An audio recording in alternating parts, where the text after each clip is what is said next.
Tehran में freedom tower के पास Israel का एक हमला हुआ है। ईरान की राजधानी तेहरान में बहुत बड़ा यह हमला हुआ, जहां तेहरान में रिहायशी इलाकों को इजरायल ने टारगेट यहां पर बनाया है। आप देखिए वो तस्वीरें भी हम यहां पर आपको दिखाएंगे। तेहरान जो कि ईरान की राजधानी है, वहां पर फ्रीडम टावर है। फ्रीडम टावर के पास ही इजरायल का यह हमला हुआ। इजरायल उन तमाम इलाकों को चुन चुन कर खत्म करना चाहता है जो कि शक्ति प्रदर्शन का एक तरीके से प्रतीक रहे हैं ईरान में। और ऐसे में देखिए फ्रीडम टावर के पास यह हमला यहां पर किया गया है इजरायल की ओर से।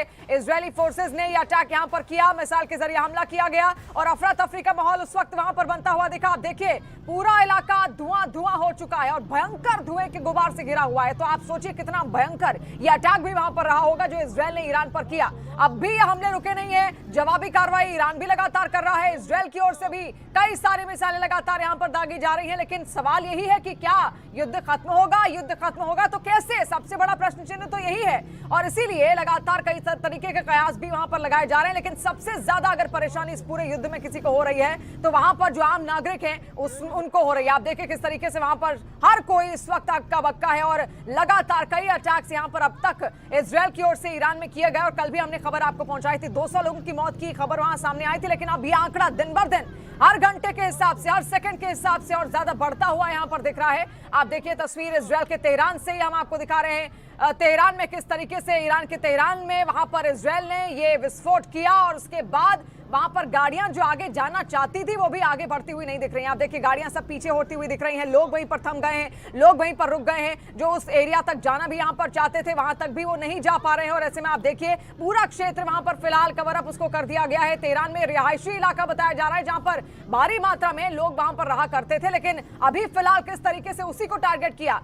इजरायल का मकसद यही है कि ईरान को ज्यादा से ज्यादा नुकसान पहुंचे। और इजरायल अभी ये नहीं देख रहा कि वह आम नागरिकों को मार रहा है या फिर ईरान के टॉप लीडरशिप को टारगेट कर रहा है। इजरायल का मकसद है किसी भी तरीके से ईरान को जल्द से जल्द ज्यादा से ज्यादा नुकसान यहां पर हो। तो आप देखिए किस तरीके से ईरान की राजधानी तेहरान में यह बड़ा हमला यहां पर हुआ। ये लगातार न्यूज 18 इंडिया पर एक्सक्लूसिव तस्वीरें हम आपको दिखा भी रहे हैं। रिहायशी इलाकों को टारगेट किया गया है। तेहरान में फ्रीडम टावर पर यह टारगेट हुआ है। आप देखिए लोग इधर उधर आते जाते वहां दिख रहे हैं और गाड़ियां बाकायदा पीछे होती हुई दिख रही हैं। हालांकि वो जाना चाहते थे आगे, लेकिन जैसे ही अटैक वहां पर हुआ उसके बाद लोग पीछे की तरफ को बढ़ते हुए यहां पर दिखाई दे रहे हैं। आप देखिए क्या हालात इस वक्त पूरे ईरान में हैं। इसके अलावा भी लगातार सवाल यह उठ रहा है कि खमेनी के अलावा अब गद्दी यहां कौन संभालेगा, जिसमें उनके बेटे का नाम सबसे पहले यहां पर सामने आ रहा है। लेकिन अगर देखिए कोई भी उत्तराधिकारी हो उसको इजरायल छोड़ेगा नहीं। अमेरिका की इंटेलिजेंस लगातार उनको ट्रेस कर रही है, उनको ट्रैक कर रही है। और इसी वजह से यही सवाल उठ रहा है कि अगर कोई उत्तराधिकारी बन भी गया तो वो किस तरीके से सत्ता संभालेगा, क्योंकि ईरान में ही दो गुट इस वक्त बन चुके हैं। जो खामेनी के समर्थक थे वो रोते हुए दिख रहे हैं, बाकायदा खामेनी के जो विरोधी थे वो किस तरीके से जश्न मनाते हुए ईरान में दिखे वो भी आपने देखा। और देखिए अगर आपको अपने दुश्मन देश से लड़ाई करनी है ना तो खुद में एकजुटता बहुत ज्यादा जरूरी है, जो इस वक्त ईरान के अंदर तो बिल्कुल नहीं दिख रही है। ईरान टूटा हुआ नजर आ रहा है और उससे जुड़ी हुई तस्वीरें भी आप देखिए। बाकायदा बाकी नुकसान इजरायल लगातार यहां पर कर रहा है। इजरायल उसको इतनी चोट पहुंचा रहा है कि अंदर तक वो कहीं ना कहीं उसके घाव रह जाएं। और ऐसे में आम नागरिकों को भी अब उसकी ओर से टारगेट किया जा रहा है। अब ये देखिए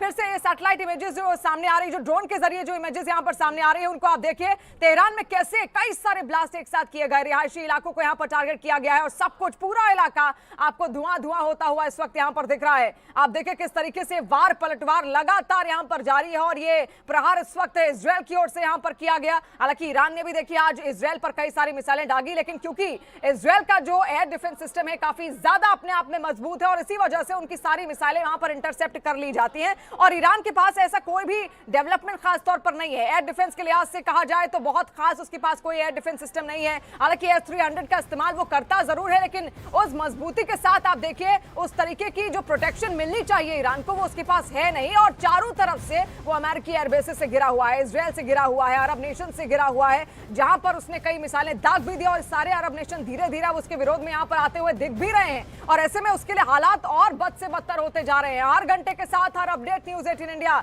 आप तक यहां पहुंचा रहा है। हमारे साथ पैनल डिस्कशन भी हम लगातार सुबह से यहां पर कर रहे हैं और सारे जितने भी डिफेंस एक्सपर्ट हैं लगातार हमारे साथ जुड़ते चले जा रहे हैं। अभी कुछ देर में उनसे भी हम सवालात यहां पर करेंगे जरूर, लेकिन उससे पहले आप तक ये तस्वीरें पहुंचाना बेहद जरूरी है कि ईरान किस तरीके से अंदर तक यहां पर देखिए बर्बाद होता हुआ चला जा रहा है। आप देखिए कई सारे वीडियोस और फोटोज वहां से सामने आ रहे हैं। पूरा रिहायशी इलाका जिसको टारगेट यहां पर किया गया है, आप उस क्षेत्र को यहां पर देखिए किस तरीके से हम उसकी तस्वीर भी इस वक्त आपको दिखा रहे हैं। सब जगह आपको बम गिरते हुए बाकायदा वहां पर दिखेंगे। एक भारी नुकसान वहां पर लोगों को पहुंच रहा है। आम नागरिक। देखिए, कोई भी युद्ध होता है तो सबसे ज्यादा कहते हैं ना कि गेहूं के साथ साथ घुन भी पिसता है, वही हालात इस वक्त ईरान में है। अगर नुकसान किसी को पहुंच रहा है तो ईरानियंस को पहुंच रहा है, जो ईरानी वहां पर रहते हैं उनको पहुंच रहा है। और खासतौर पर बड़ा हमला कहीं किया है अगर इसराइल ने, तो तेहरान को टारगेट यहां पर किया। और तेहरान का ये वीडियो भी आप देखिए, ये हमले का ही वीडियो है। ईरान ने यह हमला बाकायदा यहां पर किया है और उसके बाद वहां पर सब कुछ धुआं होता होता आपको दिख रहा है।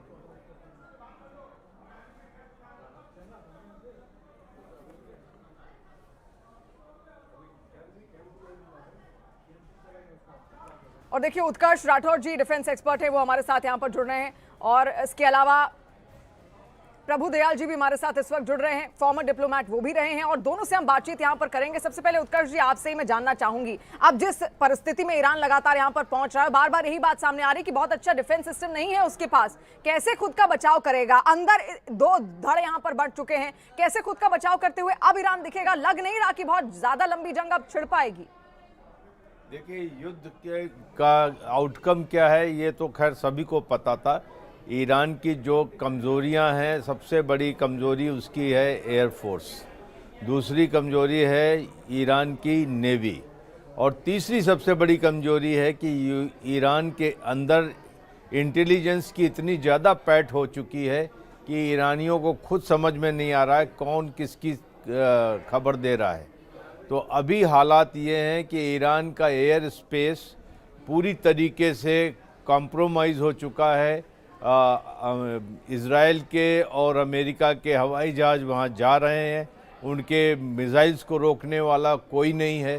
तो अभी वो इंटेलिजेंस के बेस पर ये जो आप रेजिडेंशियल क्वार्टर्स कह रहे हैं, ये मेरे ख्याल से डेजिग्नेटेड टारगेट्स हैं, जिनके अंदर उनके पास कंफर्म्ड रिपोर्ट्स हैं कि इसके अंदर कोई एसेट है, कोई वहाँ पर टारगेट है जिसको वो कर रहे हैं। तो अब एक हम ऐसे दौर में आ गए इस युद्ध के जहाँ से हम देख रहे हैं समाप्ति की तरफ बढ़ रहे हैं, और ईरान ने अब धीरे धीरे ईरान को लूज़ करना है।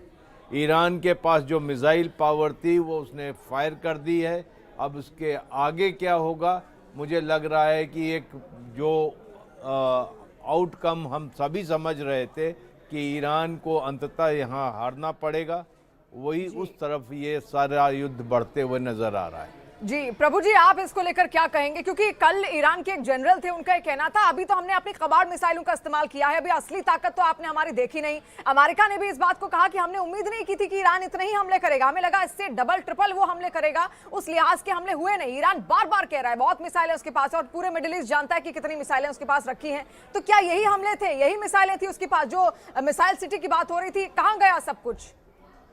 देखिए, अमेरिका और इजराइल के मुकाबले में ईरान की जो मिलिट्री शक्ति है वो बहुत कम है। जैसा कर्नल राठौर साहब कह रहे थे, उसकी एयर पावर बहुत डिप्लीटेड है। इसके अलावा अगर आप ये देखिए कि जिस तरह से हाई टेक वॉरफेयर का इस्तेमाल इजराइल और अमेरिका कर रहे हैं, उसको रेजिस्ट करने की ईरान की शक्ति नहीं है। ईरान के पास उतनी हाईटेक रेजिस्टेंस कैपेबिलिटी नहीं है। तो इसमें कोई शक है ही नहीं कि अमेरिका और इजराइल की जो मिलिट्री शक्ति है वो ईरान के मुकाबले बहुत ज़्यादा है, कई गुना ज़्यादा है, और मार बहुत खानी पड़ेगी ईरान को। अमेरिका और इजराइल इस बात पे अब तो ले हैं कि रिजीम चेंज होगी। रिजीम चेंज करना बहुत लाजमी है, बहुत ज़रूरी है, उनका ये सोचना है। और अगर इसी तरह से ईरान पे हमले होते हुए रहे तो वहाँ की जो फोर्सेस हैं वो घुटने टेक देगी, उनके पास और रेजिस्ट करने की क्षमता नहीं रहेगी। लेकिन इसीलिए वो ये कोशिश कर रहे हैं कि युद्ध का जो दायरा है और फैले, और गल्फ कंट्रीज पे वो अटैक कर रहे हैं ताकि ये कंट्रीज अमेरिका पे प्रेशर डालें कि भाई लड़ाई बंद करो, क्योंकि हमको बहुत नुकसान हो रहा है। लेकिन मेरे विचार में अमेरिका उनकी बात नहीं सुनेगा, कोशिश करेगा कि मिसाइल्स को गिरा दिया जाए, पूरी सहायता करेगा इसमें। इसीलिए वहाँ उनके वॉरशिप भी तैनात हैं, और पूरी तरह से अब ये कोशिश होगी कि ईरान पे हमले और ज्यादा बढ़े और ये जो मुल्ला रजीम है ये हटा दी जाए। जी प्रभु जी, जो आप कह रहे हैं कि ट्रंप बिल्कुल नहीं चाहेंगे कि किसी भी तरीके से जंग यहाँ पर रुके और वो ईरान का खात्मा ही यहाँ पर चाहते हैं, किसी भी तरीके से जो टॉप लीडरशिप वहां पर है, जो रिजीम यहाँ पर प्रेजेंट रिजीम है, उसको ध्वस्त किया जाए, उसको खत्म किया जाए। उत्कर्ष जी, ये बात तो कहीं ना कहीं इसी बात से अंदाजा लग गया था। अभी कुछ दिन पहले, लगभग 5-10 दिन पहले हमने खबर भी सुनी थी, वहां के कोई सेक्रेटरी थे जो पूरी वॉर को यहाँ देख रहे थे कि अगर वॉर जैसे हालात बने अमेरिका और ईरान और इजरायल के, तो क्या होगा। तो ट्रंप को मना भी कर रहे थे कि आप मत लड़िएगा, लेकिन फिर भी ट्रंप ने अपनी जिद यहाँ पर की और अब तो बातें सामने आ रही कि इजरायल की भी एक जिद यहाँ पर थी, इसमें सऊदी अरब भी यहाँ पर सामने आ रहा था। सऊदी अरब ने भी कहा कि नहीं भाई, आप हमला करो, आप खत्म करो। देखिए, ये दोनों पक्षों में एक बहुत बड़ी असमानता है। तो अमेरिका और इजराइल की फायर पावर, एयर पावर के साथ ईरान की आप तुलना करें तो ये तो एक तरीके से नाइंसाफ़ी होगी। लेकिन एक चीज़ मैं यहाँ बताना चाहूँगा कि पिछले 40 सालों से सैंक्शंस की मार झेल रहा ईरान, उसने कुछ चीज़ें इतनी की हैं कि उसका भी उसको श्रेय जाना चाहिए।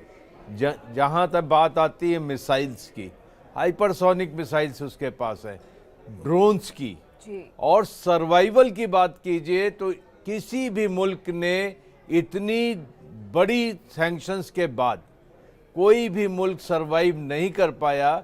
ईरान में एक बहुत ही डिसेंट स्टैंडर्ड ऑफ लाइफ रहा है, लाइफ के स्टैंडर्ड्स रहे हैं, डेवलपमेंट इंडेक्स अच्छा रहा है, ये सारी चीज़ें की हैं। लेकिन एक गलती जो ईरान ने की वो था एक्सिस ऑफ रेजिस्टेंस को बढ़ावा देना, प्रॉक्सीज को बढ़ावा देना, और जो आपके अक्टूबर 2024 के बाद सामने आया और इजराइल के ऊपर हमला होने के बाद भी बढ़ावा देना उन्होंने जारी रखा, वो उनके आज पतन का कारण बना है। ये सारे अटैक्स उसी वजह से हो रहे हैं क्योंकि उस वक़्त वो इराक से, सीरिया से, लेबनान से, गाजा से, यमन से। जी, आपने जो बात यहाँ पर कही उसमें मैं एक और बात यहाँ पर जोड़ूंगी, लेकिन एक बड़ी खबर इस वक्त जो आ रही है वो आपको बता देते हैं वॉर ब्रेकिंग के जरिए। देखिए, इजरायल के पीएम नेतन्याहू की ईरान को यहाँ पर चेतावनी दी गई है। नेतन्याहू का कहना है ईरान में हजारों ठिकानों पर हमले करेंगे। ये नेतन्याहू यहाँ पर दोहरा रहे हैं, बार बार दोहरा रहे हैं, और फिर से यहाँ पर कहा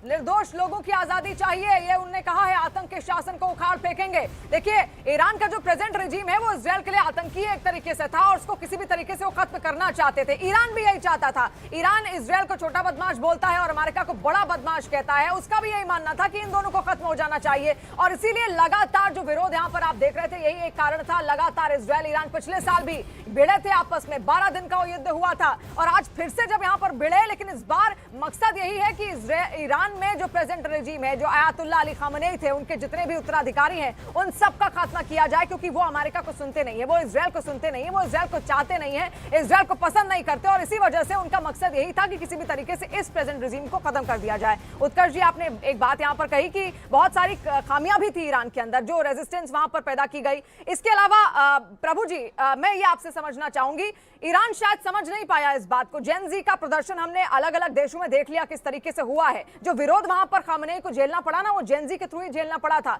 जब वक्त बदलता है, आपको वक्त के साथ बदलना बहुत ज्यादा जरूरी है। ईरान के खामनेई ये बात समझ नहीं पाए, वो अपनी ही जिद में अड़े रहे, अपनी सत्ता में अड़े रहे, अपनी शक्ति दिखाते रहे, अपनी कट्टरता दिखाते रहे। महसा अमीनी के बाद एकदम से आंदोलन छिड़ा और लोग सड़कों पर आए, खासतौर पर उसमें युवा थे। तो क्या अगर वो अपने लोगों को साथ लेकर चलते तो अमेरिका भी उनके खिलाफ माहौल नहीं बना पाता, ऐसा लगता है आपको? देखिए, खामनेई अपने लोगों को समझ नहीं पाए, ये आपने सही कहा। और जो सैंक्शंस लगाए अमेरिका ने, उससे वहां की आवाम पे बहुत मुश्किलें आई और इसलिए वो सड़कों पे आए।